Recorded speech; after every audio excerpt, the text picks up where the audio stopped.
पीके classes में आप सभी का स्वागत है। जल्दी से लाइव ज्वाइन हो जाइए। ये सुपर टेट की मोस्ट इम्पोर्टेंट क्लास होने वाली है। किसी क्लास होने वाली है, सुपर टेट की मोस्ट इम्पोर्टेंट क्लास होने वाली है। लाइव ज्वाइन हो जाइए, पीके क्लासेस को ज्वाइन कीजिए जल्दी से। आज हम पढ़ेंगे शिक्षण कौशल। क्या पढ़ेंगे हम? शिक्षण कौशल। किसके बारे में पढ़ेंगे आज हम? आपका सुपर टेट में 10 मार्क्स का पेपर आता है शिक्षण कौशल। तो आज हम उसकी क्लास 1 स्टार्ट कराने जा रहे हैं। पहली क्लास है शिक्षण कौशल की। किसकी क्लास है? शिक्षण कौशल की क्लास 1 है ये। किसकी क्लास है? शिक्षण कौशल की क्लास 1 है। जल्दी से लाइव ज्वाइन हो जाइए, हम क्लास स्टार्ट करने वाले हैं। जल्दी से लाइव ज्वाइन हो जाइए। शिक्षण कौशल, शिक्षण मतलब टीचिंग, कौशल मतलब स्किल। ठीक है, टीचिंग स्किल के बारे में पढ़ेंगे इस पेपर में। हम किसके बारे में पढ़ेंगे? टीचिंग स्किल के बारे में पढ़ेंगे। तो ये है शिक्षण कौशल की क्लास 1।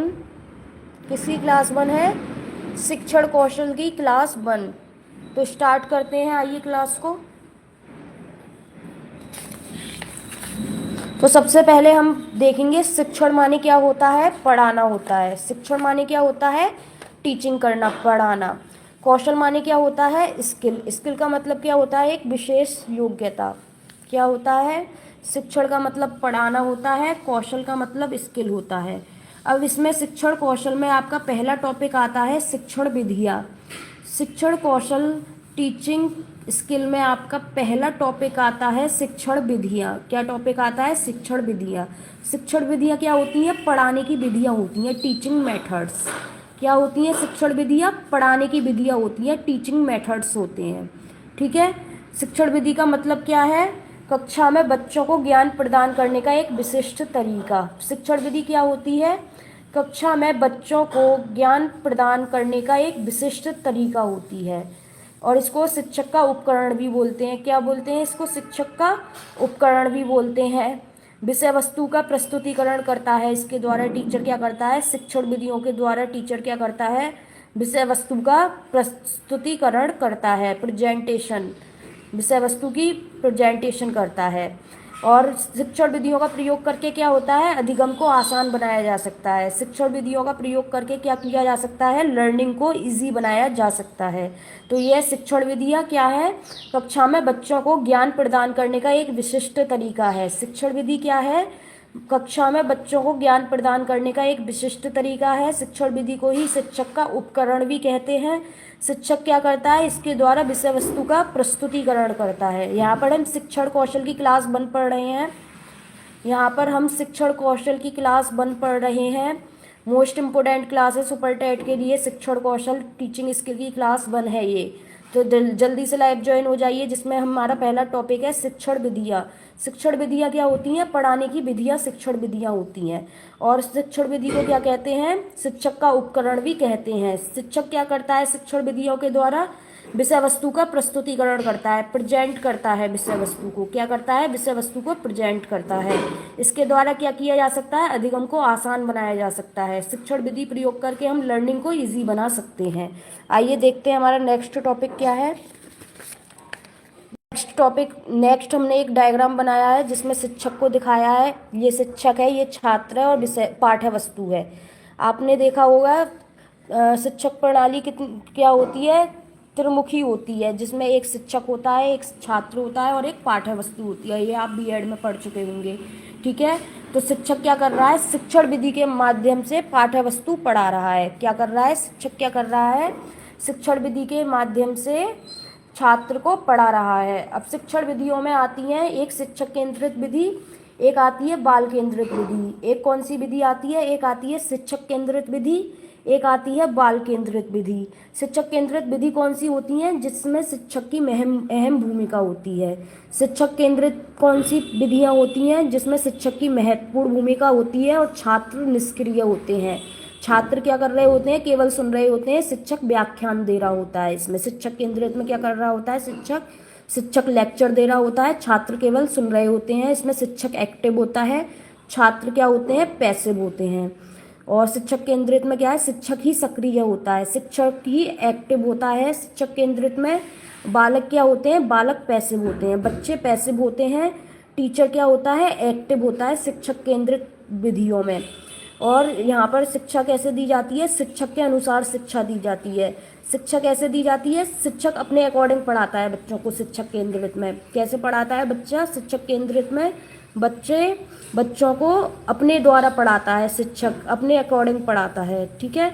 फॉर एग्जाम्पल व्याख्यान विधि शिक्षक केंद्रित विधि होती है। लेक्चर मेथड क्या होता है, शिक्षक केंद्रित होता है, जिसमें टीचर केवल लेक्चर देता है और बच्चे उसे सुन रहे होते हैं। तो शिक्षक केंद्रित कौन सी विधि होती है, एक व्याख्यान विधि होती है। प्रदर्शन विधि भी शिक्षक केंद्रित में आती है, जिसमें शिक्षक केवल क्या करता है, प्रदर्शन कर रहा होता है, बच्चे देख रहे होते हैं। तो शिक्षक केंद्रित विधियों का एग्जाम्पल क्या है, व्याख्यान विधि, प्रदर्शन विधि। नेक्स्ट आता है बाल केंद्रित शिक्षण विधि। बाल केंद्रित शिक्षण विधियाँ कौन कौन सी होती हैं, जिसमें छात्र की अहम भूमिका होती है। किसकी भूमिका होती है बाल केंद्रित में, बालक की अहम भूमिका होती है। और शिक्षक क्या होता है, शिक्षक बस देख रहा होता है। तो बाल केंद्रित में क्या है, किसकी अहम भूमिका है, शिक्षक की। शिक्षक की अहम भूमिका नहीं है बाल केंद्रित में, किसकी अहम भूमिका है, छात्र की अहम भूमिका है, स्टूडेंट की अहम भूमिका है।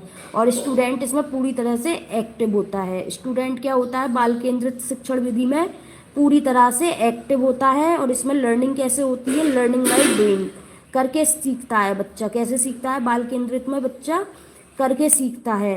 और बालक की क्षमता व रुचि के अनुसार इसमें लर्निंग की जाती है। इसमें लर्निंग कैसे की जाती है, बालक की क्षमता व रुचि के अनुसार लर्निंग की जाती है। फॉर एग्जाम्पल खेल विधि। खेल विधि क्या है, एक बाल केंद्रित शिक्षण विधि है। खेल विधि क्या है, एक बाल केंद्रित शिक्षण विधि है। खोज विधि क्या है, एक बाल केंद्रित शिक्षण विधि है। इसमें मतलब बालक की क्षमता और रुचि के अनुसार होती है बाल केंद्रित विधि। बच्चे को ध्यान में रखकर जो भी विधि होती है, बच्चे को ध्यान में रखा जाता है, वो होती है बाल केंद्रित विधि। तो बाल केंद्रित विधि का एग्जाम्पल क्या है, खेल विधि बाल केंद्रित विधि है, खोज विधि बाल केंद्रित विधि है, परियोजना विधि प्रोजेक्ट मेथड क्या है, बाल केंद्रित है। क्या है, परियोजना विधि बाल केंद्रित है। आइए देखते हैं हमारा नेक्स्ट टॉपिक क्या है। नेक्स्ट टॉपिक है हमारा व्याख्यान विधि। अब हम पढ़ेंगे टॉपिक वाइज एक एक विधि के बारे में। पहली विधि है व्याख्यान विधि, लेक्चर मेथड। लेक्चर मेथड क्या होता है, ये सबसे प्राचीन विधि है। लेक्चर मेथड क्या है, सबसे प्राचीन विधि है, अमनोवैज्ञानिक विधि है। कैसी विधि है, अमनोवैज्ञानिक है, ये मनोवैज्ञानिक विधि नहीं है। लेक्चर मेथड क्या है, अमनोवैज्ञानिक विधि है। और ये कैसी विधि है, शिक्षक केंद्रित विधि है। कैसी विधि है, शिक्षक केंद्रित है। व्याख्यान आपसे पूछ सकता है सबसे प्राचीन विधि कौन सी है, ऑप्शन दे देगा आपको, व्याख्यान विधि, सभी विधियों के नाम दे देगा 4। और आपसे पूछेगा कि कौन सी सबसे प्राचीन विधि है, तो आप क्या बताएंगे, व्याख्यान विधि। कौन सी सबसे प्राचीन विधि है, व्याख्यान विधि। कौन सी अमनोवैज्ञानिक विधि है, तो आप क्या बताएंगे, व्याख्यान विधि। कौन सी अमनोवैज्ञानिक विधि है, व्याख्यान विधि अमनोवैज्ञानिक विधि है। शिक्षक केंद्रित विधि कौन सी है, आपसे पूछेगा, ऑप्शन दे देगा, तो आप क्या बताएंगे, व्याख्यान विधि शिक्षक केंद्रित विधि है। शिक्षक केंद्रित विधि टीचर सेंटर्ड विधि कौन सी है, मेथड कौन सा है, व्याख्यान विधि है। अब इसका लाभ क्या है, व्याख्यान विधि के लाभ क्या हैं, आइए लाभ देखते हैं व्याख्यान विधि के। समय की बचत करता है, टीचर लेक्चर देता रहता है तो समय की बचत होती है, बच्चे को बोलने का मौका नहीं मिलता है। टीचिंग मेथड, इस वाले टीचिंग मेथड में क्या होता है, टीचर खुद बोलता रहता है, लेक्चर देता रहता है, बच्चों को बोलने का अवसर नहीं मिलता है। तो यहाँ पर टाइम की बचत होती है, टाइम की क्या होती है, बचत होती है। सेकंड है पाठ्यक्रम जल्दी पूरा हो जाता है, लेक्चर देता जाता है टीचर तो सिलेबस क्या है, जल्दी कंप्लीट हो जाता है। सिलेबस क्या हो जाता है, जल्दी कंप्लीट हो जाता है। और ये व्याख्यान विधि कौन सी क्लासेस के लिए सर्वोत्तम है, प्राथमिक कक्षाओं के लिए सर्वोत्तम नहीं है। लेक्चर मेथड छोटे छोटे बच्चों के लिए ठीक नहीं है। लेक्चर मेथड कौन सी क्लासेस के लिए उपयोगी है, उच्च कक्षाओं के लिए। लेक्चर मेथड कौन सी क्लासेस के लिए उपयोगी है, उच्च कक्षाओं के लिए, 6 से ऊपर तक की क्लासेस के लिए, उच्च क्लासेस के लिए, हायर क्लासेस के लिए। समझ रहे हो, लेक्चर मेथड कौन सी कक्षाओं के लिए उपयोगी है, उच्च कक्षाओं के लिए उपयोगी है। अब देखते हैं लेक्चर मेथड के दोष क्या क्या हैं। दोष क्या क्या हैं इसके, छात्र निष्क्रिय होते हैं, ये तो आपको पता ही है। लेक्चर मेथड में क्या होते हैं, स्टूडेंट निष्क्रिय होते हैं, इसका मतलब स्टूडेंट एक्टिव नहीं होता है, स्टूडेंट को कुछ बोलने का मौका ही नहीं मिलता है लेक्चर मेथड में। समझ रहे हो आप? लेक्चर मेथड में क्या है, स्टूडेंट निष्क्रिय होता है, पैसिव होता है, केवल सुन रहा होता है। लेक्चर मेथड में स्टूडेंट क्या कर रहा होता है, केवल सुन रहा होता है, टीचर बोल रहा होता है। और दोष क्या है, ये करके सीखने के सिद्धांत के विरुद्ध है। व्याख्यान विधि जो है करके सीखने के सिद्धांत के विरुद्ध है, इसमें बच्चा कुछ भी करके नहीं सीखता है, केवल सुनता है टीचर को, और टीचर अपना लेक्चर दे रहा होता है, अपना व्याख्यान दे रहा होता है। तो ये थे लेक्चर विधि के दोष और लेक्चर विधि के लाभ। तो लेक्चर विधि कैसी है, सबसे प्राचीन विधि है, अमनोवैज्ञानिक विधि है, शिक्षक केंद्रित विधि है, समय की बचत होती है इस विधि में, और पाठ्यक्रम जल्दी पूरा हो जाता है लेक्चर मेथड में, उच्च कक्षाओं के लिए उपयोगी है। दोष क्या है इसके, छात्र निष्क्रिय रहते हैं, इसमें से केवल श्रोता होते हैं छात्र, करके सीखने के सिद्धांत के विरुद्ध है ये विधि। किसके विरुद्ध है, करके सीखने के सिद्धांत के विरुद्ध है। आइए देखते हैं हमारा नेक्स्ट टॉपिक क्या है। नेक्स्ट टॉपिक है प्रदर्शन विधि। क्या है हमारा नेक्स्ट टॉपिक, प्रदर्शन विधि। प्रदर्शन विधि क्या होती है, इसका शिक्षक प्रयोग करके दिखाते हैं, शिक्षक प्रयोग करके दिखाते हैं। इस विधि का क्या करते हैं, प्रदर्शन करके दिखाते हैं बच्चों को, और बच्चे केवल देखते और सुनते हैं। अच्छा, शिक्षक क्या करते हैं, प्रदर्शन करके दिखाते हैं, इसमें शिक्षक ही प्रयोग करके दिखाते हैं इस विधि का, प्रदर्शन विधि का, और छात्र क्या करते हैं, केवल देखते हैं सुनते हैं। तो छात्र देखते हैं सुनते हैं और समझते हैं। प्रदर्शन विधि में क्या करते हैं, छात्र देखते हैं सुनते हैं समझते हैं, और टीचर क्या करता है, प्रदर्शन करता है। क्या करता है, प्रदर्शन करता है। और इसमें क्या होता है, बच्चे देख भी रहे हैं, सुन भी रहे हैं, समझ भी रहे हैं, तो बच्चों की बहुज्ञानेंद्रिय शिक्षण कहा जाता है। इसको क्या कहा जाता है, बहुत सारी इंद्रियां बच्चे की यूज होती हैं इसमें, देख भी रहा है बच्चा आँखों से, कान से सुन रहा है और समझ भी रहा है दिमाग से, तो बहुज्ञानेंद्रिय शिक्षण कहा जाता है इसे। किसको, प्रदर्शन विधि को। प्रदर्शन विधि किस पर आधारित है, देखो सुनो और समझो। किस पर आधारित है, देखो सुनो और समझो पर आधारित है। बच्चों को दिखाया जाता है, प्रदर्शन किया जाता है, तो बच्चे देखते हैं सुनते हैं प्रदर्शन विधि में, और समझ पर आधारित है, यानी कि बच्चे समझते हैं, बच्चे देखते हैं सुनते हैं और समझते हैं। ये व्याख्यान विधि की तुलना में थोड़ी मनोवैज्ञानिक है। ये व्याख्यान विधि की तुलना में क्या है, अधिक मनोवैज्ञानिक है। कौन सी विधि, प्रदर्शन विधि।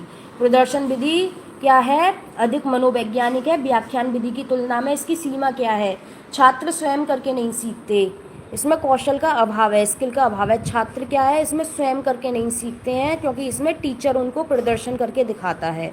प्रदर्शन विधि में क्या करता है, टीचर प्रदर्शन करके दिखाता है, छात्र स्वयं करके नहीं सीखते हैं। तो ये इसकी लिमिटेशन है।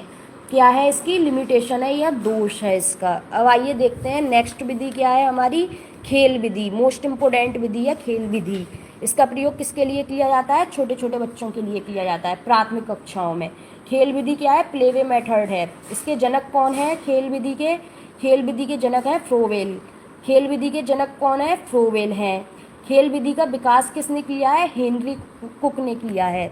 खेल विधि का विकास किसने किया है, हेनरी कुक ने किया है। खेल विधि के जनक किसे कहा जाता है, फ्रोवेल को कहा जाता है। इसमें क्या करते हैं, बच्चे स्वाभाविक रूप से खेल खेल में सीखते हैं।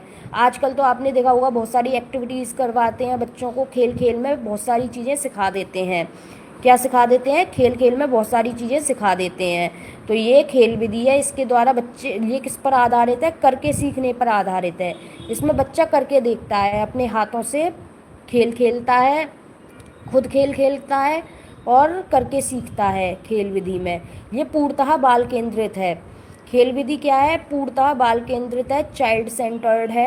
क्या है ये, पूर्णतः बाल केंद्रित है एवं रुचिकर है, इंटरेस्टिंग है। कैसी है ये खेल विधि, इंटरेस्टिंग है। बच्चे खेल खेल में बहुत कुछ सीख जाता है। आप बच्चे को खेल खेल में बहुत कुछ सिखा सकते हैं।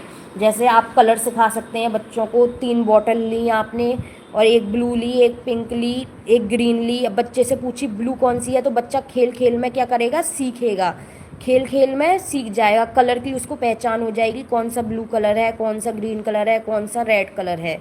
ठीक है, तो ये पूर्णतः बाल केंद्रित होती है, इंटरेस्टिंग विधि होती है। इसके लिए स्वतंत्र वातावरण होना चाहिए। इसमें वातावरण कैसा होता है, एटमॉस्फेयर कैसा होता है, स्वतंत्र होता है। फॉर एग्जाम्पल स्काउटिंग, बागवानी, चित्रकला, ये सब किसके अंतर्गत आती हैं, खेल विधि के अंतर्गत आती है। प्राथमिक कक्षाओं के लिए सर्वश्रेष्ठ है। खेल विधि किसके लिए सर्वश्रेष्ठ है, प्राथमिक कक्षाओं के लिए सर्वश्रेष्ठ है। छोटे छोटे बच्चे ही तो खेल खेल कर सीखते हैं, बड़े बच्चे तो नहीं सीखते खेल खेल के। कौन से बच्चे सीखते हैं, खेल खेल के छोटे बच्चे। और आपको क्या करना है, बच्चों की आयु और क्लास के अकॉर्डिंग उनको खेल देने हैं। ये नहीं है कि आप नर्सरी के बच्चे को चेस गेम देने लग जाएं, फर्स्ट क्लास के बच्चे को चेस गेम देने लग जाएं। चेस वो नहीं खेल पाएगा, नर्सरी का बच्चा, पीजी का बच्चा। तो आपको उसकी आयु के अनुसार उसको गेम देने हैं। किसके अनुसार गेम देने हैं बच्चे को, खेल विधि में उसकी आयु के अनुसार गेम देने हैं। और इसमें क्या करते हैं, लर्निंग बाई डूइंग, बच्चे करके सीखते हैं। कैसे सीखते हैं, खेल विधि में बच्चे कर करके सीखते हैं। खेल खेलते जाते हैं, खेल खेल में बहुत सारी चीज़ें सीखते जाते हैं, कलर सीखते जाते हैं, वेजिटेबल्स के नेम छोटे छोटे बच्चों को सिखा सकते हैं आप खेल खेल में। खेल खेल में आप फ्रूट्स के नेम सिखा सकते हैं। तो ये खेल विधि किसके लिए उपयुक्त है, प्राथमिक कक्षाओं के लिए उपयुक्त है। इसमें लर्निंग बाई डूइंग किया जाता है। क्या किया जाता है, करके सीखने पर आधारित है। नेक्स्ट विधि है शैक्षिक पर्यटन विधि। नेक्स्ट विधि क्या है आपकी, शैक्षिक पर्यटन विधि है। कौन सी विधि है, शैक्षिक पर्यटन विधि, फील्ड ट्रिप मेथड। इसमें क्या होता है, बच्चे को ट्रिप पर ले जाते हैं, शैक्षिक पर्यटन विधि। इसमें क्या किया जाता है, बच्चे को ट्रिप पर ले जाया जाता है, कक्षा के बाहर वास्तविक दुनिया का प्रत्यक्ष अनुभव कराया जाता है। जैसे बच्चे को ताजमहल दिखाने ले गए, आगरा ले गए। शैक्षिक पर्यटन विधि में क्या है, बच्चे को ताजमहल दिखाने ले गए, आगरा ले गए, ट्रिप पर ले गए, ठीक है। तो शैक्षिक पर्यटन विधि में क्या करता है, बच्चा वास्तविक अनुभव करता है दुनिया का, खुद छू कर देखता है, टच करके देखता है, वास्तविक अनुभव करता है, रियलिटी में देखता है चीज़ों को। कौन सी विधि में, शैक्षिक पर्यटन विधि में। इसकी विशेषताएं क्या हैं, ये प्रत्यक्ष और स्थायी ज्ञान देती है। प्रत्यक्ष होती है कौन सी विधि, शैक्षिक पर्यटन विधि कैसी होती है, प्रत्यक्ष होती है। बच्चा इसमें क्या करता है, देखकर अनुभव करके सीखता है, ठीक है। मंद गति से सीखने वाले बच्चों के लिए ये उत्तम है। कौन से बच्चों के लिए ये उत्तम है, मंद गति से सीखने वाले बच्चों के लिए ये उत्तम है। और ये क्या विकास करती है, सामाजिक गुणों का विकास करती है। जब बच्चा ग्रुप में ट्रिप पर जाता है तो उसके अंदर सामाजिक गुणों का विकास होगा, एक दूसरे से बातें करेंगे बच्चे ग्रुप में, तो उनके अंदर क्या होगा, सामाजिक गुणों का विकास होगा। ये थी खेल परियोजना, शैक्षिक पर्यटन विधि की क्या थी, विशेषताएं थी, फील्ड ट्रिप मेथड की विशेषताएं। अब देखते हैं इसकी चुनौतियां क्या हैं। कौन सी विधि की, फील्ड ट्रिप मेथड की, शैक्षिक पर्यटन विधि की चुनौतियां क्या है, बच्चे को ट्रिप पर लेकर जाएंगे तो उसमें खर्चा बहुत होगा। बच्चे को ट्रिप पर लेकर जाएंगे तो उसमें खर्चा आएगा नहीं आएगा, बच्चे को लेकर जाएंगे, बस से लेकर जाएंगे, तो ये खर्चीली विधि है। कैसी विधि है, ये खर्चीली विधि है और इसमें अधिक समय लगता है। जैसे आप कहीं पर ट्रिप पर लेकर जा रहे हैं बच्चों को, दिल्ली लेकर जा रहे हैं, ठीक है, आगरा लेकर जा रहे हैं, तो दूर दूर तक की ट्रिप होती है, तो इसमें टाइम ज़्यादा लगता है, टाइम कंज्यूमिंग होती हैं ये। इसमें क्या लगता है, टाइम ज़्यादा लगता है और ये खर्चीली विधि होती हैं। तो समझ में आया ये आपको शैक्षिक पर्यटन विधि। आई होप आपको क्लियर हुआ होगा शैक्षिक पर्यटन विधि। नेक्स्ट देखते हैं परियोजना विधि। नेक्स्ट कौन सी विधि है, प्रोजेक्ट मेथड, मोस्ट इम्पोर्टेंट है। प्रोजेक्ट मेथड आपसे पूछ लेगा, प्रोजेक्ट मेथड किसने दिया है, क्या पूछेगा सुपर टेट के क्वेश्चन में, प्रोजेक्ट मेथड किसके द्वारा दिया गया है। तो इसके जनक कौन है, विलियम किलपैट्रिक। कौन है, विलियम किलपैट्रिक। आपसे पूछेगा परियोजना विधि, प्रोजेक्ट मेथड किसने दिया है, तो आप क्या बताएंगे, विलियम किलपैट्रिक ने दिया है। अब इसके कुछ स्टेप्स होते हैं परियोजना विधि के, क्या होते हैं, स्टेप्स होते हैं। क्या क्या स्टेप्स होते हैं ये देखेंगे। सबसे पहले परिस्थिति उत्पन्न करना, कंडीशन उत्पन्न करना। पहला स्टेप क्या होता है प्रोजेक्ट मेथड का, परिस्थिति उत्पन्न करना। दूसरा स्टेप होता है योजना का चयन करना। किसका चयन करना, योजना चूज करनी।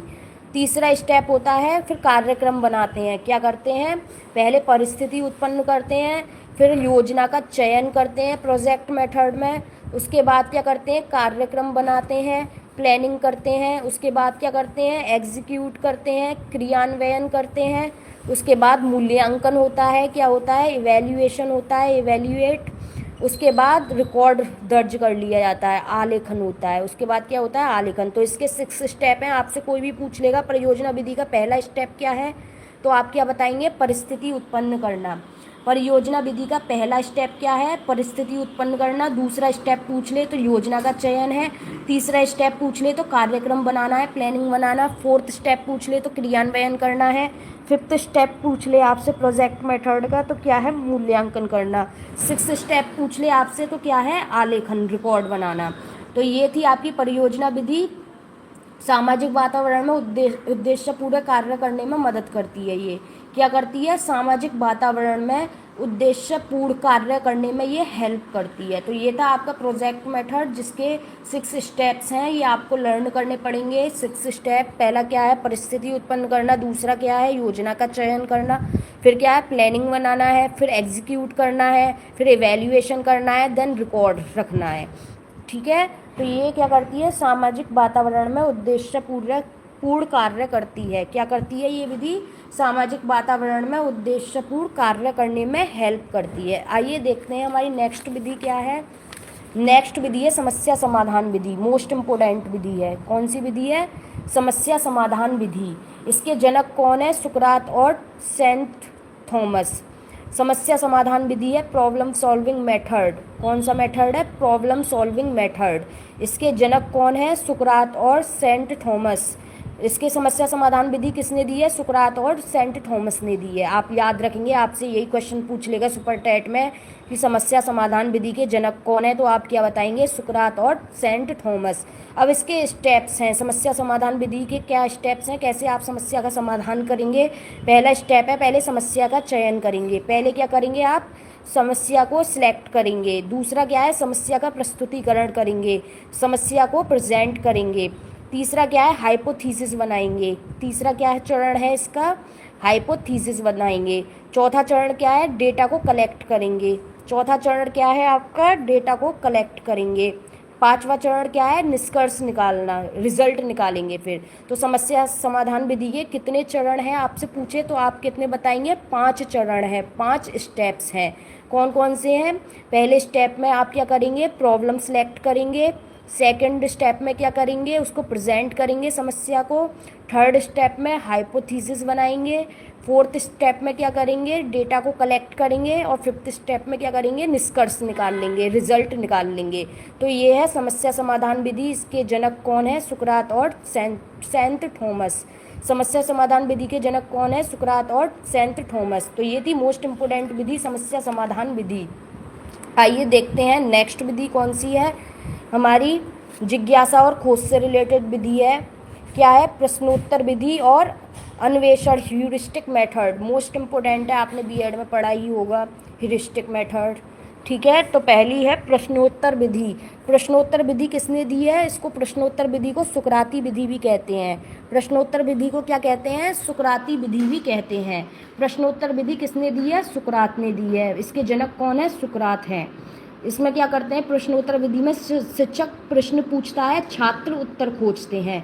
प्रश्नोत्तर विधि में क्या होता है, शिक्षक तो प्रश्न पूछता है, क्वेश्चन करता है शिक्षक, छात्र क्या करते हैं, उत्तर खोजते हैं।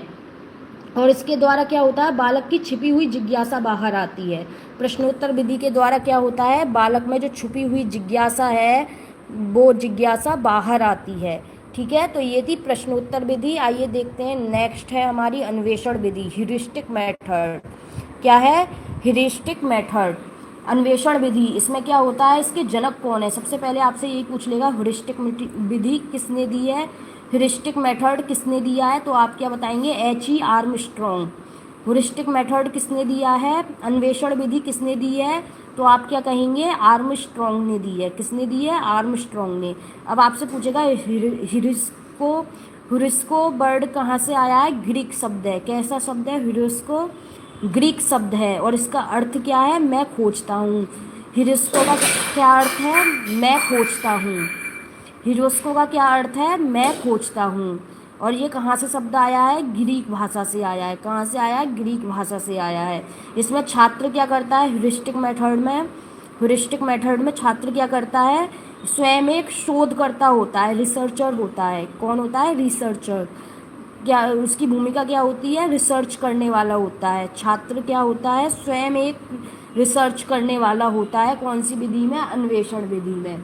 कौन सी विधि में, ह्यूरिस्टिक मेथड में। तो ह्यूरिस्टिक मेथड किसने दिया है, आर्मस्ट्रॉन्ग ने दिया है। ह्यूरिस्को का मतलब क्या होता है, मैं खोजता हूँ। छात्र क्या करता है इसमें, एक रिसर्चर की भूमिका निभाता है। किसकी भूमिका निभाता है, एक रिसर्च करने वाले की भूमिका निभाता है। तो ये थी आपकी प्रश्नोत्तर विधि और अन्वेषण विधि। ये क्या थी आपकी प्रश्नोत्तर विधि और अन्वेषण विधि। आइए देखते हैं नेक्स्ट विधि क्या है हमारी। नेक्स्ट है आगमन विधि और निगमन विधि। मोस्ट इम्पोर्टेंट है, क्या है, मोस्ट इम्पोर्टेंट है। कौन सी विधि है, आगमन विधि और निगमन विधि। आगमन को बोलते हैं इंडक्टिव मेथड, निगमन को बोलते हैं डिडक्टिव मेथड। आगमन को क्या बोलते हैं, इंडक्टिव मेथड। निगमन को क्या बोलते हैं, डिडक्टिव मेथड। आगमन और निगमन विधि दोनों के जनक कौन है, अरस्तु हैं, एरिस्टोटल।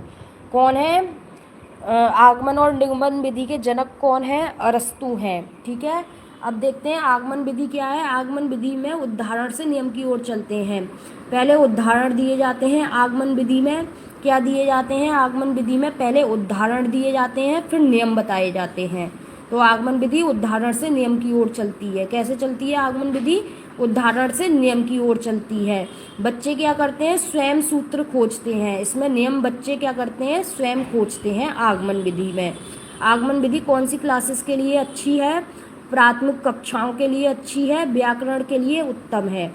इसमें उदाहरण पहले दिए जाते हैं। जैसे आपको संज्ञा पढ़ानी है तो आपने पहले एग्जाम्पल दे दिए बच्चों को, किसी सिटी का नाम बता दिया, किसी बच्चे का नाम बता दिया। आपको नाउन पढ़ानी है, आपने एग्जाम्पल पहले दे दिए, फिर नाउन की डेफिनेशन बता दी। तो इसमें क्या करते हैं, पहले उदाहरण दिए जाते हैं, फिर नियम की ओर चलते हैं। आगमन विधि में क्या करते हैं, उदाहरण दिए जाते हैं पहले, फिर नियम जाने जाते हैं। तो उदाहरण से नियम की ओर कौन सी विधि चलती है, आगमन विधि।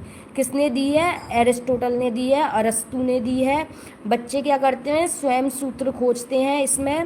और ये कौन सी कक्षाओं के लिए अच्छी है आगमन विधि, प्राथमिक कक्षाओं के लिए अच्छी है और व्याकरण के लिए भी सर्वोत्तम है। किसके लिए, व्याकरण के लिए भी सर्वोत्तम है। पहले एग्जाम्पल दिए जाएंगे, फिर नियम की बात की जाएगी। अब आते हैं निगमन विधि, इसके जस्ट अपोजिट होती है। निगमन विधि क्या होती है, इसके जस्ट अपोजिट होती है। निगमन विधि के जनक कौन है, अरस्तु हैं।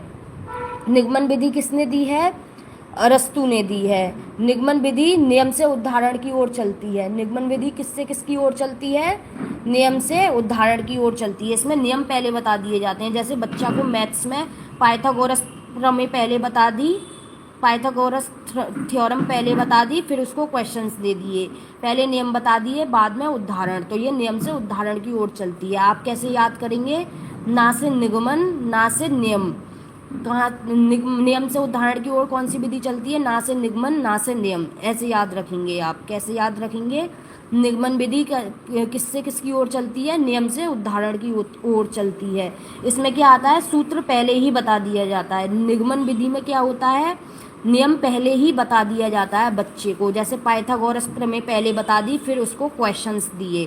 ठीक है, तो इसमें क्या किया जाता है, पहले नियम बता दिया जाता है निगमन विधि में। ठीक है, फिर उदाहरण की बात आती है। ये कौन सी क्लासेस के लिए उपयोगी है, उच्च कक्षाओं के लिए उपयोगी है।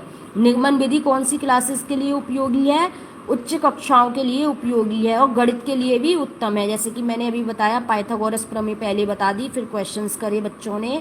तो ठीक है, तो ये कौन सी सब्जेक्ट के लिए उपयोगी है, निगमन विधि गणित के लिए उपयोगी है। ठीक है, तो ये थी आगमन और निगमन विधि हमने पढ़ी। आगमन विधि का जनक कौन है, अरस्तु है। निगमन विधि का जनक कौन है, अरस्तु है। आगमन विधि उदाहरण से नियम की ओर चलती है, जबकि निगमन विधि नियम से उदाहरण की ओर चलती है। आगमन विधि में बच्चे सूत्र स्वयं खोजते हैं, निगमन विधि में सूत्र पहले ही बता दिया जाता है। आगमन विधि प्राथमिक कक्षाओं व्याकरण के लिए उत्तम है, निगमन विधि उच्च कक्षाओं और गणित के लिए उत्तम है। तो ये थी आगमन निगमन विधि। मोस्ट इंपोर्टेंट टॉपिक है आगमन निगमन विधि, आपसे पूछ लेगा सुपर टेट के एग्जाम में। इसके जनक कौन है, उदाहरण से नियम की ओर कौन सी विधि चलती है, नियम से उदाहरण की ओर कौन सी विधि चलती है, वह विधि कौन सी है जिसमें सूत्र पहले ही बता दिए जाते हैं। तो आप क्या बताएंगे, निगमन विधि, ना से नियम ना से निगमन। तो ये थी आपकी आगमन और निगमन विधि। आइए देखते हैं नेक्स्ट हमारी कौन सी विधि आती है। नेक्स्ट आते हैं शिक्षण सूत्र। आगमन और निगमन विधि के शिक्षण सूत्र। आगमन विधि में कौन सा शिक्षण सूत्र होता है? ज्ञात से अज्ञात की ओर। क्या होता है? ज्ञात हमें पहले से होता है, अज्ञात की ओर हम चलते हैं। तो आगमन विधि में हम ज्ञात से अज्ञात की ओर चलते हैं, विशिष्ट से सामान्य की ओर चलते हैं, स्थूल से सक्षम की ओर चलते हैं, सरल से कठिन की ओर चलते हैं। आगमन विधि ज्ञान खोजने के लिए है। आगमन विधि किसके लिए है? ज्ञान खोजने के लिए है। तो ज्ञात से अज्ञात की ओर किस विधि में चलते हैं हम? आगमन विधि में। आगमन विधि में क्या होता है? एग्जाम्पल पहले बता दिए जाते हैं और सूत्र बाद में, ठीक है। तो ज्ञात से अज्ञात की ओर कौन सी विधि चलती है? आगमन विधि चलती है। विशिष्ट से सामान्य की ओर कौन सी विधि चलती है? आगमन विधि चलती है। स्थूल से सक्षम की ओर कौन सी विधि चलती है? आगमन विधि चलती है। सरल से कठिन की ओर कौन सी विधि है? आगमन विधि है। आगमन विधि से क्या करते हैं? ज्ञान खोजने के लिए ये सर्वोत्तम है। आगमन विधि किसके लिए सर्वोत्तम है? ज्ञान खोजने के लिए सर्वोत्तम है। आइए देखते हैं निगमन विधि। निगमन विधि इसके ठीक अपोजिट होती है। निगमन विधि क्या होती है? इसके ठीक अपोजिट होती है। इसमें अज्ञात से ज्ञात की ओर चलते हैं। निगमन विधि में क्या चलते हैं? अज्ञात से ज्ञात की ओर चलते हैं। इसमें सामान्य से विशिष्ट की ओर चलते हैं। इसमें सूक्ष्म से स्थूल की ओर चलते हैं। ये सूक्ष्म है, स्थूल से सूक्ष्म की ओर। सक्षम नहीं है, ये सूक्ष्म की ओर है। इसको आप क्या कर लेंगे? सूक्ष्म कर लेंगे। स्थूल से सूक्ष्म की ओर चलती है, ये सूक्ष्म से स्थूल की ओर चलती है निगमन विधि। ये सरल से कठिन की ओर चलती है, ये कठिन से सरल की ओर चलती है। ये ज्ञान खोजने के लिए ठीक है और निगमन विधि ज्ञान का प्रयोग करने के लिए ठीक है। तो ये थी आगमन विधि और निगमन विधि के कुछ महत्वपूर्ण शिक्षण सूत्र। आई होप आपको समझ में आए होंगे अच्छे से। आइए देखते हैं नेक्स्ट कौन सी विधि है हमारी। विश्लेषण बनाम संश्लेषण विधि। विश्लेषण और संश्लेषण विधि। नेक्स्ट विधि कौन सी है हमारी? विश्लेषण और संश्लेषण विधि। विश्लेषण विधि क्या है? Analysis method. संश्लेषण विधि क्या है? सिंथेसिस मेथड, ठीक है। विश्लेषण विधि में क्या करते हैं? समस्या को छोटे छोटे टुकड़ों में तोड़ते हैं। पहले कोई समस्या दी गई है, विश्लेषण विधि में क्या करते हैं? कोई भी समस्या हमें दी गई है तो पहले उसको छोटे छोटे टुकड़ों में तोड़ते हैं। क्या करते हैं? छोटे छोटे टुकड़ों में तोड़ते हैं। ये पूर्ण से अंश की ओर चलती है। विश्लेषण विधि का शिक्षण सूत्र क्या है? ये पूर्ण से अंश की ओर चलती है। ये अज्ञात से ज्ञात की ओर चलती है। विश्लेषण विधि किसकी ओर चलती है? अज्ञात से ज्ञात की ओर चलती है। ये कठिन विषयों की गहराई से समझने हेतु उत्तम है। विश्लेषण विधि किन के लिए उत्तम है? कठिन विषयों को गहराई से समझने के लिए उत्तम है। अब देखते हैं संश्लेषण विधि। इसके ठीक अपोजिट होगी। छोटे छोटे खंडों को जोड़कर निष्कर्ष निकालना। इसमें टुकड़े होंगे, उनको जोड़ेंगे, उसमें तोड़ेंगे। विश्लेषण विधि में क्या करेंगे? तोड़ेंगे समस्या को, और संश्लेषण विधि में क्या करेंगे? जोड़ेंगे, खंडों को जोड़कर निष्कर्ष निकालेंगे। छोटे छोटे खंडों को जोड़कर निष्कर्ष निकालेंगे। ये पूर्ण से अंश की ओर चलती है विश्लेषण विधि। संश्लेषण विधि किसकी ओर चलती है? अंश से पूर्ण की ओर चलती है। विश्लेषण विधि अज्ञात से ज्ञात की ओर चलती है। संश्लेषण विधि ज्ञात से अज्ञात की ओर चलती है।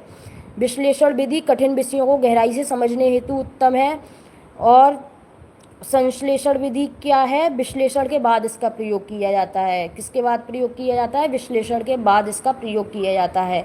तो ये थी आपकी विश्लेषण और संश्लेषण विधि। नेक्स्ट देखते हैं हमारी नेक्स्ट कौन सी विधि है।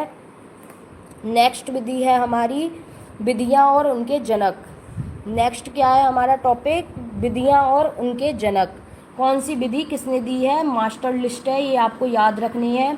खेल विधि किसने दी है? फ्रोवेल ने दी है। खेल विधि किसने दी है?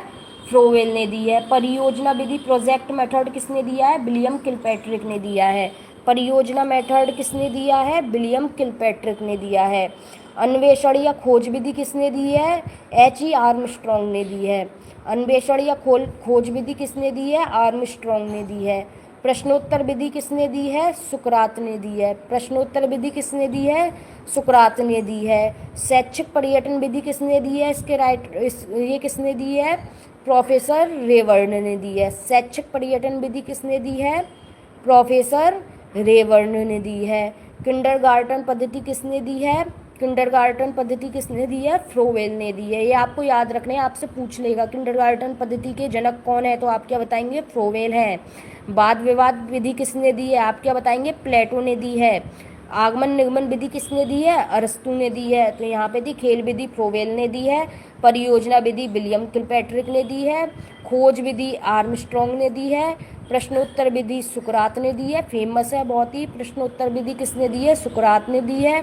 शैक्षिक पर्यटन विधि किसने दी है? प्रोफेसर रेवर्ण ने दी है। किंडरगार्टन विधि पद्धति किसने दी है? फ्रोवेल ने दी है। वाद विवाद विधि किसने दी है? प्लेटो ने दी है। आगमन निगमन विधि किसने दी है? अरस्तु ने दी है। किसने दी है आगमन निगमन विधि? अरस्तु ने दी है। तो ये थे कुछ विधियां और उनके जनक, शिक्षक विधियां और उनके जनक के बारे में। आइए देखते हैं हमारा नेक्स्ट टॉपिक क्या है। नेक्स्ट आ जाते हैं अब हम क्वेश्चंस पर। अब क्या पढ़ेंगे हम? क्वेश्चंस पढ़ेंगे। शिक्षक केंद्रित शिक्षण विधि में मुख्य भूमिका किसकी होती है? Question number 1 most important questions हैं, शिक्षण विधियों से रिलेटेड मोस्ट इंपोर्टेंट क्वेश्चंस हैं। जल्दी से लाइव ज्वाइन कर लीजिए, चैनल को लाइक कीजिए, सब्सक्राइब कीजिए चैनल को। मोस्ट इंपोर्टेंट क्वेश्चन सॉल्व कर रहे हैं फॉर सुपर टेट। देखिए पहला क्वेश्चन क्या है? शिक्षक केंद्रित शिक्षण विधि में मुख्य भूमिका किसकी होती है? छात्र की होती है, अभिभावक की होती है, शिक्षक की होती है, समाज की होती है। तो कौन सी विधि है? शिक्षक विधि। यहाँ पे कौन सी विधि के बारे में पूछ रहा है? शिक्षण विधि में किसकी भूमिका? शिक्षक केंद्रित शिक्षण विधि के बारे में पूछ रहा है। कौन सी विधि के बारे में पूछ रहा है? शिक्षक केंद्रित शिक्षण विधि में किसकी भूमिका होती है? तो विधि कौन सी है? शिक्षक केंद्रित है, टीचर सेंटर्ड है। कौन सी है? टीचर सेंटर्ड है। तो इसमें किसकी भूमिका होगी? टीचर सेंटर्ड है तो टीचर की अहम भूमिका होती है। शिक्षक केंद्रित विधि में किसकी भूमिका होती है? शिक्षक की भूमिका होती है। इसका राइट आंसर क्या हो जाएगा? सी वाला इसका राइट आंसर हो जाएगा। नेक्स्ट क्वेश्चन, कौन सी छात्र केंद्रित शिक्षण विधि है? कौन सी छात्र केंद्रित शिक्षण विधि है? व्याख्यान विधि छात्र केंद्रित नहीं है, शिक्षक केंद्रित है। परियोजना विधि, भाषण विधि, भाषण विधि क्या है? शिक्षक केंद्रित होती है। आदेश विधि, तो इसमें क्या हो जाएगा? परियोजना विधि चाइल्ड सेंटर्ड है। चाइल्ड सेंटर्ड विधि कौन सी है? चाइल्ड सेंटर्ड विधि कौन सी है? परियोजना विधि। तो इसका राइट आंसर क्या हो जाएगा? Project method. इसका राइट आंसर क्या हो जाएगा? बी वाला इसका राइट आंसर हो जाएगा। आइए देखते हैं नेक्स्ट क्वेश्चन क्या है हमारा। नेक्स्ट क्वेश्चन है, सूची 1 को सूची 2 से मिलाइए। सूची 1 को सूची 2 से मिलाइए। परियोजना विधि, किलपैट्रिक, किंडरगार्टन विधि, फ्रोवेल, मोंटेसरी विधि, मारिया मोंटेसरी, डाल्टन योजना, हेलेन पार्कहर्स्ट। अब आपको बताना है कौन सी विधि किसने दी है। परियोजना विधि किसने दी है? किलपैट्रिक ने दी है। प्रोजेक्ट मेथड किसने दिया? किलपैट्रिक ने। बिल्कुल सही है। परियोजना विधि किसने दी है? किलपैट्रिक ने दी है। किंडरगार्टन विधि किसने दी है? फ्रोवेल ने दी है। मोंटेसरी विधि किसने दी है? यहाँ पर भी मोंटेसरी है, यहाँ पर भी मोंटेसरी है, यहाँ पर भी मोंटेसरी है, यहाँ पर भी मोंटेसरी है। मोंटेसरी विधि किसने दी है? मारिया मोंटेसरी ने दी है। किसने दी है? मारिया मोंटेसरी ने दी है। नेक्स्ट, डाल्टन योजना किसने दी है? हेलन पार्कहर्स्ट ने दी है। डाल्टन योजना किसने दी है? हेलन पार्कहर्स्ट ने दी है। नेक्स्ट क्वेश्चन, क्वेश्चन नंबर 4, कथन है छात्र केंद्रित शिक्षण में बालक सक्रिय रहता है। चाइल्ड सेंटर्ड टीचिंग मेथड में, चाइल्ड सेंटर्ड मेथड में क्या चाइल्ड एक्टिव रहता है? तो हाँ, छात्र केंद्रित शिक्षण विधि में छात्र सक्रिय रहता है। बिल्कुल सही बात है ये। कारण देखते हैं, इसमें शिक्षक केवल मार्गदर्शक की भूमिका निभाता है। हाँ बिल्कुल, इसमें शिक्षक किसकी भूमिका निभाता है? केवल मार्गदर्शक की भूमिका निभाता है। तो छात्र केंद्रित शिक्षण में कौन सक्रिय रहता है, कौन एक्टिव रहता है? छात्र केंद्रित है तो उसमें छात्र सक्रिय रहता है। तो इसमें शिक्षक केवल मार्गदर्शक की भूमिका निभाता है। शिक्षक की क्या भूमिका है? मार्गदर्शक की भूमिका है। तो ये भी छात्र केंद्रित शिक्षण विधि की बात कर रही है, यहाँ पे भी छात्र केंद्रित शिक्षण विधि की बात हो रही है। ये भी सत्य है, ये भी सत्य है, ए भी सत्य है, आर भी सत्य है, और आर ए की सही व्याख्या करता है। आर क्या करता है? ए की सही व्याख्या करता है। तो इसका राइट आंसर क्या हो जाएगा? ए और आर दोनों सत्य हैं। क्या सत्य हैं? ए और आर दोनों सत्य हैं तथा आर ए की सही व्याख्या करता है। ए और आर दोनों सत्य हैं तथा आर ए की सही व्याख्या करता है। Is the right answer of this question. Now come to the next question, question number 5। व्याख्यान विधि का मुख्य दोष क्या है? व्याख्यान विधि का मुख्य दोष क्या है?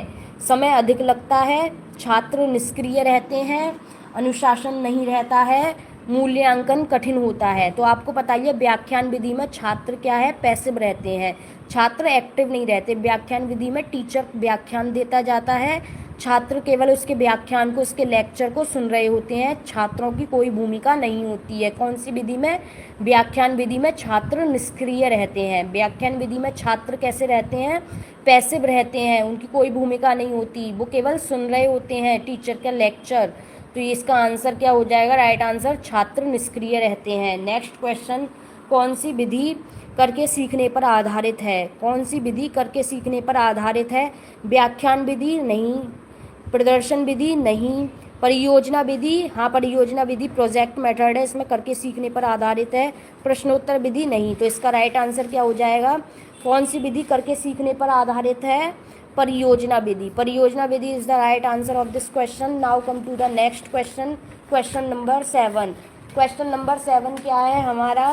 सूची 1 को सूची 2 से मिलाइए। क्या है क्वेश्चन नंबर 7? सूची 1 को सूची 2 से मिलाइए। शिक्षक केंद्रित, छात्र केंद्रित, क्रियात्मक अधिगम, निष्क्रिय अधिगम। ऑप्शन आपको दिया हुआ है करके सीखना, परियोजना विधि, व्याख्यान विधि, रटने पर बल। तो देखो शिक्षक केंद्रित विधि कौन सी होती है? व्याख्यान विधि होती है। छात्र केंद्रित विधि कौन सी होती है? करके सीखना। छात्र केंद्रित विधि कौन सी होती है? करके सीखना। क्रियात्मक अधिगम क्या होता है? परियोजना विधि में क्रियात्मक अधिगम होता है। और निष्क्रिय अधिगम किस में होता है? रटने पर बल में निष्क्रिय अधिगम होता है। तो इसका राइट आंसर क्या हो जाएगा? 3124। इसका राइट आंसर क्या हो जाएगा? 3124। क्वेश्चन नंबर 8 देखते हैं। क्वेश्चन नंबर 8 क्या है? बालक की रुचि, आवश्यकता एवं अनुभव पर आधारित शिक्षण विधि की विशेषता है। बालक की रुचि, आवश्यकता एवं अनुभव पर आधारित शिक्षण विधि है, उसकी क्या विशेषता है? शिक्षक केंद्रित विधि है, बालक की रुचि की बात हो रही है, शिक्षक केंद्रित नहीं होगी। व्याख्यान विधि है, व्याख्यान विधि तो शिक्षक केंद्रित होती है, ये भी नहीं होगी। बालक की रुचि के बारे में। अनुकरण विधि, अनुकरण में तो फॉलो करना हो गया।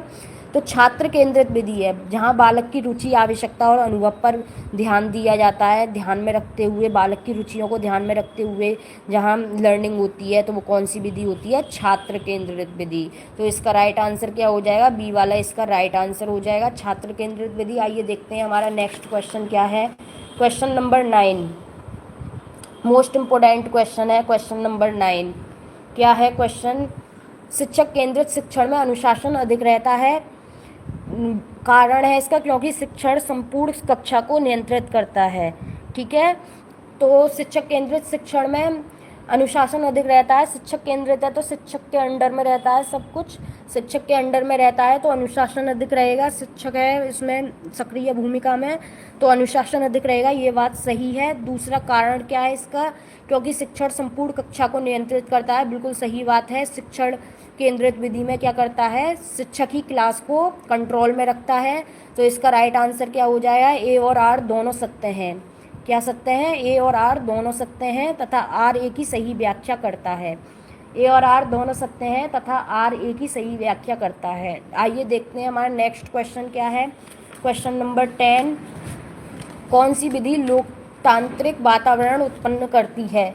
कौन सी विधि लोकतांत्रिक वातावरण उत्पन्न करती है? लोकतांत्रिक मतलब बाल केंद्रित हो गई। लोकतांत्रिक का मतलब क्या है? जिसमें सभी की भूमिका है, बच्चों की। तो लोकतांत्रिक वातावरण कौन सी विधि उत्पन्न करती है? व्याख्यान विधि नहीं, शिक्षक केंद्रित विधि नहीं, आदेश विधि नहीं, छात्र केंद्रित विधि। बाल केंद्रित विधि क्या है? लोकतांत्रिक वातावरण उत्पन्न करती है। तो इसका राइट आंसर क्या हो जाएगा? छात्र केंद्रित विधि, सी वाला इसका राइट आंसर हो जाएगा। आइए देखते हैं हमारा नेक्स्ट क्वेश्चन क्या है। प्रोजेक्ट विधि का प्रतिपादक कौन था? परियोजना विधि का प्रतिपादक कौन था? किसने दिया परियोजना विधि? प्रोजेक्ट मेथड किसने दिया है? ऑप्शन है जॉन डीवी ने दिया है, किलपैट्रिक ने दिया है, फ्रोवेल ने दिया है, रूसो ने दिया है। प्रोजेक्ट मेथड किसने दिया है? किलपैट्रिक ने दिया है। प्रोजेक्ट मेथड किसने दिया है? किलपैट्रिक ने दिया है। किलपैट्रिक इस क्वेश्चन का राइट आंसर हो जाएगा, क्वेश्चन नंबर 11 का।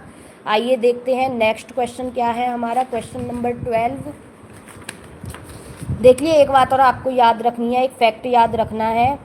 कौन सी विधि के बारे में हमने अभी बात की थी? हमने करी थी परियोजना विधि के बारे में बात, प्रोजेक्ट मेथड के बारे में। आपको एक बात याद रखनी है, प्रोजेक्ट मेथड की मूल अवधारणा अमेरिका शिक्षा शास्त्री जॉन डीवी द्वारा दी गई थी। किसके द्वारा दी गई थी? परियोजना विधि की अवधारणा जॉन डीवी द्वारा दी गई थी, लेकिन इसे एक पूर्ण और व्यवहारिक शिक्षण विधि के रूप में उनके ही शिष्य किलपैट्रिक ने 1918 में प्रतिपादित किया। तो प्रोजेक्ट मेथड किसने दिया है? प्रोजेक्ट मेथड दिया है किलपैट्रिक ने। किसने दिया है? किलपैट्रिक ने दिया है, लेकिन उसका कॉन्सेप्ट किसने दिया है? उसका कॉन्सेप्ट जॉन डीवी ने दिया है। आइए देखते हैं क्वेश्चन नंबर 12 क्या है। सूची 1 को सूची 2 से मिलाइए। सूची 1 को सूची 2 से मिलाइए। व्याख्यान विधि, परियोजना विधि, प्रश्नोत्तर विधि, प्रदर्शन विधि। सूची सेकंड में है। शिक्षक सक्रिय रहता है, संवाद आधारित है, छात्र सक्रिय है, प्रत्यक्ष अवलोकन है। तो इसका राइट आंसर क्या हो जाएगा? व्याख्यान विधि क्या होती है? जिसमें शिक्षक सक्रिय रहता है। परियोजना विधि में क्या है? छात्र सक्रिय रहते हैं। प्रश्नोत्तर विधि में संवाद आधारित होती है। प्रदर्शन विधि प्रत्यक्ष अवलोकन होता है। प्रदर्शन विधि क्या होती है? प्रत्यक्ष अवलोकन होता है। तो 1 3 2 4 इसका राइट आंसर हो जाएगा। क्या राइट आंसर हो जाएगा इसका? 1 3 2 4 इसका राइट आंसर हो जाएगा। आइए देखते हैं हमारा नेक्स्ट क्वेश्चन क्या है। Next question, question number 13, learning by doing का संबंध किससे है? लर्निंग बाय डूइंग का संबंध किससे है? तो आपको पता ही है, क्रियात्मक शिक्षण से है, जिसमें हम करके सीखते हैं। लर्निंग बाय डूइंग का संबंध किससे है? शिक्षक केंद्रित शिक्षण से है? बिल्कुल नहीं है। रटने की प्रक्रिया से है? नहीं है। व्याख्यान विधि से है? नहीं है। लर्निंग बाय डूइंग का संबंध किससे है? क्रियात्मक शिक्षण से है। तो सी वाला इसका राइट आंसर हो जाएगा। आइए देखते हैं हमारा नेक्स्ट क्वेश्चन क्या है। क्वेश्चन नंबर 14, कथन क्या है? छात्र केंद्रित शिक्षण में व्यक्तिगत विभिन्नताओं को ध्यान में रखा जाता है। बिल्कुल ध्यान में रखा जाता है। छात्र केंद्रित शिक्षण में क्या किया जाता है? व्यक्तिगत विभिन्नताओं को ध्यान में रखा जाता है। तो कथन सत्य हो गया। कारण क्या है इसका? प्रत्येक बालक की सीखने की गति अलग होती है। बिल्कुल अलग होती है। प्रत्येक बालक की सीखने की गलत विधि जो है वो अलग होती है। तो यहाँ पे भी छात्र केंद्रित शिक्षण के बारे में बात किया जा रहा है। यहाँ पर किसके बारे में बात किया जा रहा है? व्यक्तिगत भिन्नता के बारे में बात की जा रही है। यहाँ पर भी व्यक्तिगत भिन्नता के बारे में बात हो रही है, व्यक्तिगत विभिन्नताओं के बारे में। तो ए और आर दोनों सत्य हो जाएंगे। क्या सत्य हो जाएंगे? ए और आर दोनों सत्य हो जाएंगे। आर ए की सही व्याख्या करता है। इसका राइट आंसर क्या हो जाएगा? ए वाला इसका राइट आंसर हो जाएगा। आइए देखते हैं हमारा नेक्स्ट क्वेश्चन क्या है।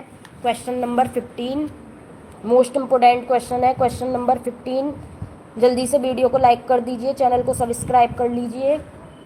तो नेक्स्ट है हमारा, शिक्षक केंद्रित विधियों में मूल्यांकन मुख्यतः किस पर आधारित होता है? शिक्षक केंद्रित विधियों में मूल्यांकन मुख्यतः किस पर आधारित होता है? गतिविधियों पर नहीं, एक्टिविटीज़ पर नहीं, मौखिक सहभागिता पर नहीं, लिखित परीक्षा पर, हाँ ये पॉजिटिव लग रहा है। और देखिए सामाजिक व्यवहार पर। तो शिक्षक केंद्रित विधियों में मूल्यांकन मुख्यतः किस पर आधारित होता है? लिखित परीक्षा पर। शिक्षक कैसे मूल्यांकन करते हैं? लिखित परीक्षा लेकर, टेस्ट लेकर, परीक्षा लेकर, एग्जाम लेकर। तो इसका राइट आंसर क्या हो जाएगा? सी वाला इसका राइट आंसर हो जाएगा। आइए देखते हैं नेक्स्ट क्वेश्चन क्या है। कौन सी विधि, शिक्षण विधि बालक को समस्या समाधान का अवसर देती है? कौन सी शिक्षण विधि बालक को समस्या समाधान का अवसर देती है? व्याख्यान विधि नहीं देती है। परियोजना विधि, ये पॉजिटिव है। आगे ऑप्शन देखते हैं। भाषण विधि नहीं देती है। अनुकरण विधि नहीं देती है। तो कौन सी विधि बालक को समस्या समाधान का अवसर देती है? परियोजना विधि। इसका राइट आंसर क्या हो जाएगा? परियोजना विधि। B is the right answer of this question. Now come to the next question. Question number 17 क्या है? सूची 1 को सूची 2 से मिलाइए। क्या कीजिए? सूची 1 को सूची 2 से मिलाइए। तो देखते हैं हमारा सूची 1 में क्या क्या है। मॉन्टेसरी विधि, ह्यूरिस्टिक मेथड, व्याख्यान विधि, परियोजना विधि। ऑप्शन है आपका स्वशिक्षा, खोज द्वारा सीखना, शिक्षक प्रधान, उद्देश्यपूर्ण प्रक्रिया। तो ये है उद्देश्यपूर्ण क्रिया। तो ये है आपका होमवर्क में क्वेश्चन। इस क्वेश्चन का आंसर आप कमेंट बॉक्स में लिखें कि इसका आंसर क्या होगा। आइए देखते हैं हमारा नेक्स्ट क्वेश्चन क्या है।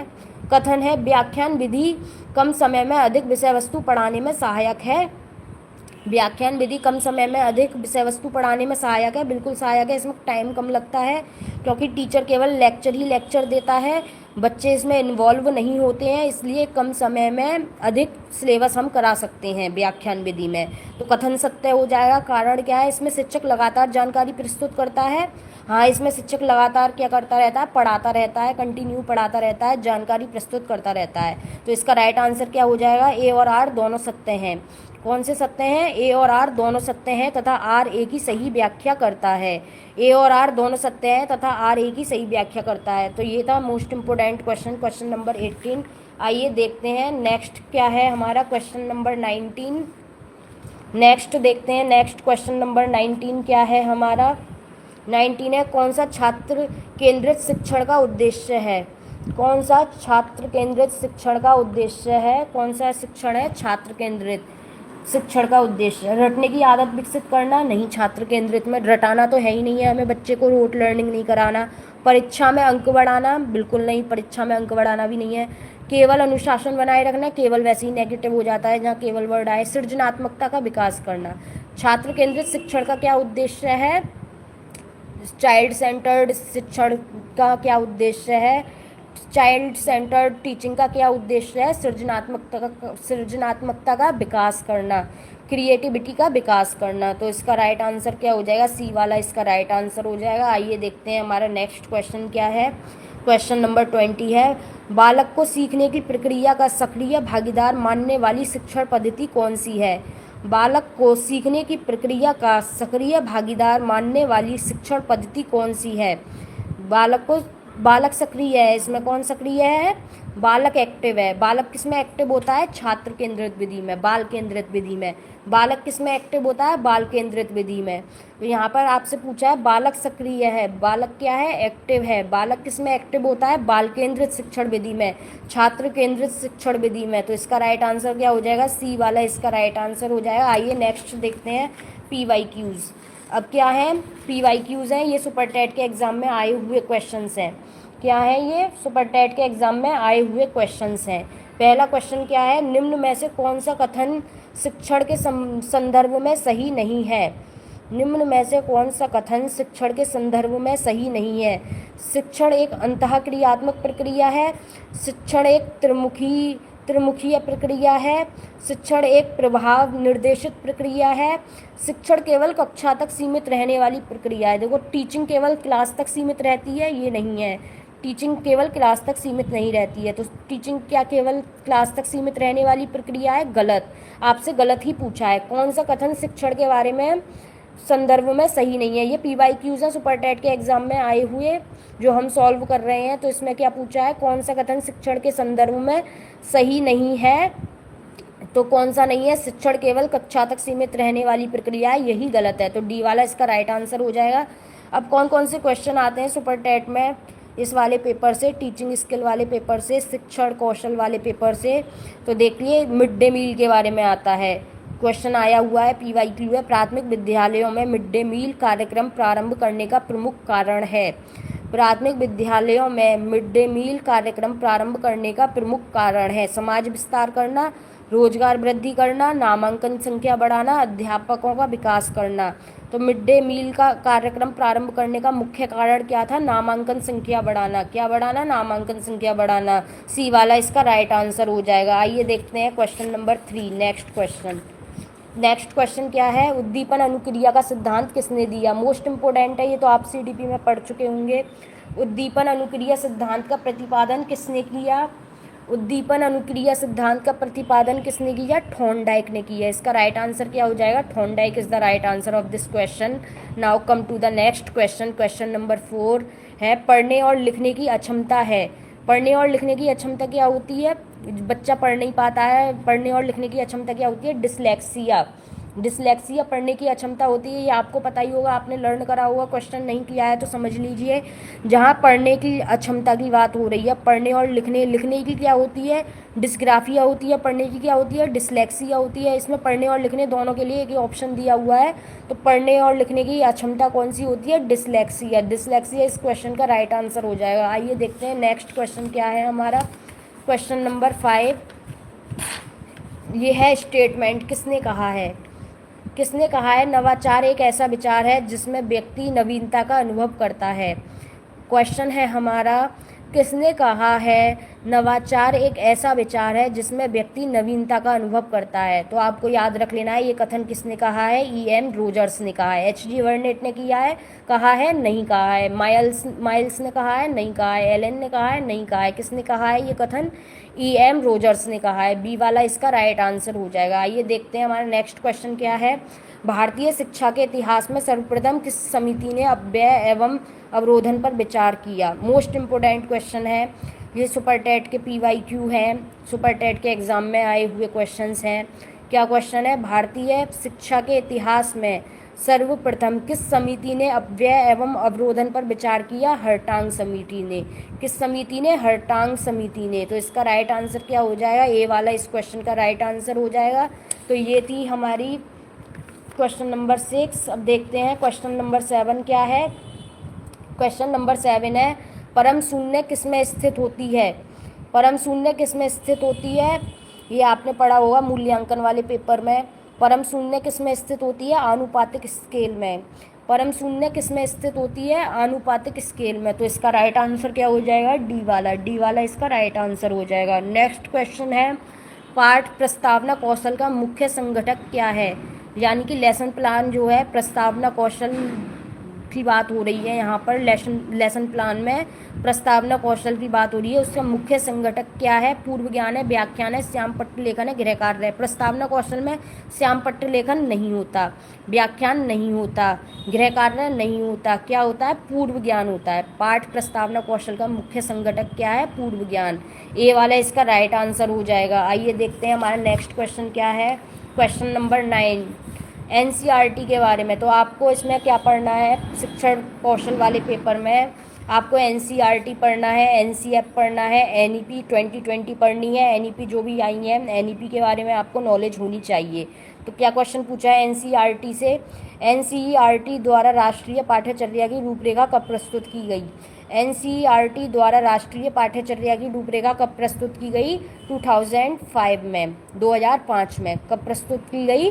एनसीईआरटी द्वारा राष्ट्रीय पाठ्यचर्या की रूपरेखा कब प्रस्तुत की गई? 2005 में। तो 2005 इसका राइट आंसर हो जाएगा। तो ये थी हमारी शिक्षण कौशल की पहली क्लास। बहुत ही मोस्ट इम्पोर्टेंट क्लास है। अगर आपने नहीं देखी है तो लाइव में जाकर ये इस वीडियो को देख सकते हैं। लाइक, शेयर और सब्सक्राइब करें हमारे चैनल को। आई होप ये क्लास आपको अच्छी लगी हो तो वीडियो को लाइक ज़रूर कर दें। तो ये यहाँ पर शिक्षण कौशल की हमारी पहली क्लास समाप्त होती है, एंड होती है। तो thank you so much for joining us. आपने इस लाइव को ज्वाइन किया है, इसके लिए बहुत बहुत शुक्रिया आपका। ऐसे ही हमारी और बेहतरीन वीडियोस देखने के लिए हमारे चैनल को सब्सक्राइब कर दें। Thank you so much for joining us. मिलते हैं नेक्स्ट क्लास में नेक्स्ट टॉपिक के साथ।